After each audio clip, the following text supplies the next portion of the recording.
এটা অনেকটা চানাচুরের মতো খেতে ভালো লাগবে, দেখতে সুন্দর, কিন্তু এটার কোনো পুষ্টিগুণ নাই। তো এই বাজেটটাকে আমাদের কাছে সেরকমই মনে হয়েছে, উচ্চবিলাসী। ইসলামী ব্যাংকে এখন আবারও এস আলমের হাতে তুলে দেওয়ার একটা প্রক্রিয়া চলমান রয়েছে। তার মানে ব্যাংকিং খাতের যেই নৈরাজ্যটা ছিল এবং আমানতকারীদের গ্রাহকদের যে অনাস্থা, সে অনাস্থা কিন্তু নতুন করে আবার শুরু হয়েছে। সবাই তাকিয়েছিল সরকারের দিকে যে একটা আস্থার জায়গা তৈরি হবে, কিন্তু সেটা কিন্তু হয়নি। ইসলামী ব্যাংকের উপর যে অনাস্থা, আমানতকারীদের যদি অনাস্থা তৈরি হয়, এটা কিন্তু পুরো ব্যাংকিং খাতে এই নৈরাজ্যতা তৈরি হবে এবং এটা হচ্ছে।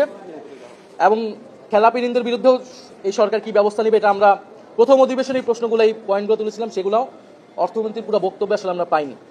তো সামগ্রিকভাবে এই বাজেট নিয়ে আমরা খুব বেশি আশাবাদী হতে পারছি না এবং দেশি ঋণ বাড়বে, মুদ্রাস্ফীতি বাড়বে এবং এই বাজেট বক্তব্য আপনার শুনলে অনেক সুন্দর মনে হবে, কিন্তু এটা আসলে দেশের অর্থনীতির কোনো মৌল পরিবর্তন করতে পারবে না এবং অর্থনৈতিক সংস্কার রাজনৈতিক সংস্কার থেকে বিচ্ছিন্ন না। আমরা দেখেছি এই সরকারের রাজনৈতিক সংস্কারের ক্ষেত্রে তার কমিটমেন্ট, তার অর্জন হচ্ছে শূন্য।